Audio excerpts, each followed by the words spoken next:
Dans cette vidéo, on va parler de la directive 2004-38-CE qui concerne les membres de la famille proche d'un citoyen de l'Union européenne, comment ils peuvent demander le regroupement familial avec un citoyen de l'Union qui réside en Belgique. Donc, cette information s'adresse également aux membres de famille d'un ressortissant de l'espace économique européen et aux membres de la famille d'un Belge qui rentre en Belgique après avoir séjourné légalement plus de 3 mois dans un autre État de l'Union.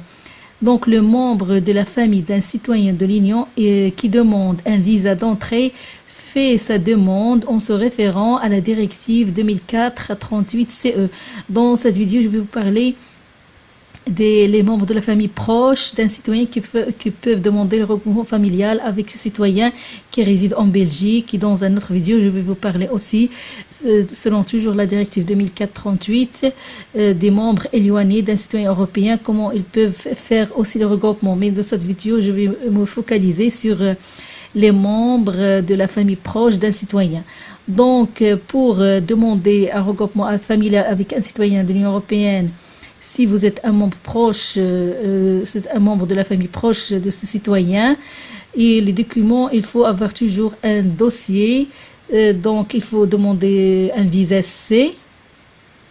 Mais pour cela, il faut un dossier de documents originaux dans l'ordre de la liste que je vais vous citer maintenant.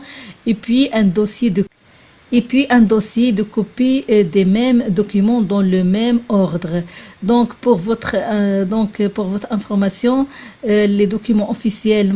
Donc, moi, je vais faire cette vidéo sur ceux qui résident au Maroc, mais c'est les mêmes démarches, même pour d'autres qui résident dans un autre pays hors Europe. Ils veulent rejoindre un citoyen de l'Union européenne qui réside en Belgique. C'est la même procédure, mais moi, je vais faire ça pour ceux qui habitent au Maroc. Donc, les documents officiels marocains, donc, et leur traduction doivent être revêtus d'une apostille. Donc, parce que les documents qui sont rédigés au Maroc, il faut qu'ils soient apostillés pour qu'ils soient reconnus par le consulat belge. Pour le Maroc, il y a apostille, mais peut-être d'autres pays, s'il n'y a pas l'apostille, il faut légaliser dans le consulat belge. Donc, pour les documents officiels marocains et leur traduction doivent être revêtus d'une apostille consultée, apostille Maroc, à moins qu'une dispense soit prévue. Les documents officiels des résidents non marocains dressés dans leur pays d'origine, consultez les sites, l'ambassade au consulat de Belgique compétent pour savoir si d'autres pays ont apostille ou bien ils doivent légaliser leurs documents dans le consulat belge.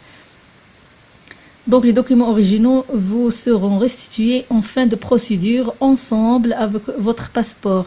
Donc, pour le dossier, il faut suivre l'ordre que je vais citer maintenant. Je vais vous laisser le lien de cette page dans la boîte de description si vous voulez plus d'informations. Donc, il faut toujours faire au premier le passeport d'une validité d'au moins 12 mois et présentant au moins 2 pages non utilisées. Les 2 dossiers de copie doivent comporter copie du passeport. Donc, il y a 2 formulaires de demande de visa dûment complétés, signés et datés. Vous pouvez remplir le formulaire en ligne par visa au web et imprimer et signer et dater. Je vais vous laisser le lien de visa en web où vous devez créer un compte pour avoir ces formulaires que vous devez les remplir puis les imprimer pour les mettre dans le dossier. Il faut aussi 2 photos d'identité récentes. Donc, les photos, il faut aller chez le photographe et lui dire que vous voulez les photos pour avoir un visa belge. Il y a des consignes à suivre. Le photographe connaît bien ces consignes pour que ces photos soient acceptées par le consulat belge ou bien pour tel contact où vous allez remettre votre dossier. Il y a aussi une copie de la carte d'identité ou du passeport du citoyen de l'Union. Il faut aussi copie de la carte d'identité nationale marocaine. Si vous êtes marocain, il faut aussi mettre dans le dossier copie de la carte d'identité nationale marocaine. C'est-à-dire, puisqu'il y a un dossier, donc il faut avoir, si vous n'êtes pas résident de nationalité marocaine et vous résidez au Maroc, donc il faut faire la carte de résidence qui vous a été délivrée au Maroc si le demandeur non marocain. Et aussi, il faut la preuve que les citoyens de l'Union européenne exercent son droit à la libre circulation et donc lui-même couvert par la directive 2004/38/CE. Donc, il faut que la preuve que les citoyens de l'Union seront en Belgique. Il faut montrer que ce citoyen a exercé son droit à la libre circulation, c'est-à-dire que s'il est français, il s'est déplacé et il habite maintenant en Belgique, ou bien il a habité plus de 3 mois en Belgique, puis il est revenu en France. Il faut montrer qu'il a vraiment exercé donc son droit à la libre circulation, soit par une preuve que les citoyens de l'Union seront en Belgique, ou la preuve que les citoyens de l'Union résident déjà en Belgique, ou la preuve que le citoyen de l'Union est un Belge qui rentre en Belgique après avoir résidé légalement dans plus de 3 mois dans un autre État de l'Union. Donc même pour le Belge, pour qu'il soit considéré comme un citoyen de l'Union européenne qui a exercé son droit de libre circulation, il faut montrer qu'il a déjà quitté la Belgique au moins plus de 3 mois. Il a résidé dans un autre État de l'Union européenne, puis il est rentré comme ça, et lui aussi il est considéré comme citoyen européen, et il est aussi couvert par la directive 2004/38/CE. Il faut aussi la preuve que le demandeur voyage avec ou qu'il rejoint ce citoyen de l'Union. Il faut aussi la preuve que le demandeur est un membre de la famille proche du citoyen de l'Union par acte de l'état civil ou équivalent. Donc, les membres proches de la famille sont détaillés dans l'article 40 bis de la loi du 15/12/1980, c'est-à-dire soit le conjoint ou bien le partenaire légal enregistré et les enfants d'un conjoint du couple moins de 21 ans, soit aussi les enfants à charge d'un conjoint du couple qui exerce le droit de garde. En cas de garde partagée, il faut l'accord officiel de l'autre parent. Ou bien c'est les parents d'un citoyen de l'Union mineur à leur charge dont ils ont officiellement le droit de garde. Ou bien ce sont les parents à charge d'un conjoint du couple. De tout ça, ils sont considérés comme les membres de la famille proche d'un citoyen de l'Union européenne. Donc si le membre de famille est à ta charge pour un descendant de plus de 21 ans ou un ascendant du citoyen de l'Union ou de son conjoint ou de son partenaire, donc il faut montrer qu'il est à charge si c'est pour un descendant de plus de 21 ans ou pour un ascendant du citoyen de l'Union ou bien de son conjoint ou bien de son partenaire.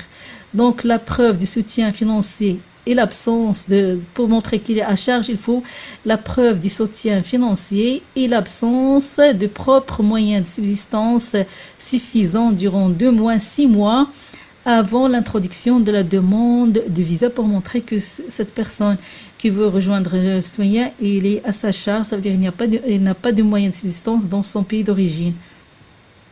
Si vous dépendez du citoyen de l'Union pour vos soins d'un grave problème de santé, il faut une attestation médicale confirmant l'existence de ce grave problème de santé et un document expliquant la raison pour laquelle le citoyen de l'Union doit impérativement et personnellement s'occuper. Donc, vous pouvez aussi déposer de préférence des documents officiels légalisés ou bien apostillés. Donc, il faut déposer de préférence des documents officiels légalisés ou bien apostillés et traduits, s'ils ne sont pas en français ou bien en néerlandais, afin de faciliter l'examen de votre demande de visa. L'ambassade ou le consulat peut en effet exiger qu'un document soit traduit, notarié ou authentifié lorsque l'original est rédigé dans une langue que le poste ne comprend pas ou s'il y a des doutes sur l'authenticité. Vous êtes libre de déposer tout autre document que vous jugez utile au traitement de votre demande. Donc, si votre dossier n'est pas complet, ils disent qu'ils ne peuvent pas vérifier si vous réunissez les conditions d'un regroupement familial. Donc, la demande risque de se solder par un refus. Si vous ne pouvez pas déposer un dossier complet, il faut toujours expliquer pourquoi.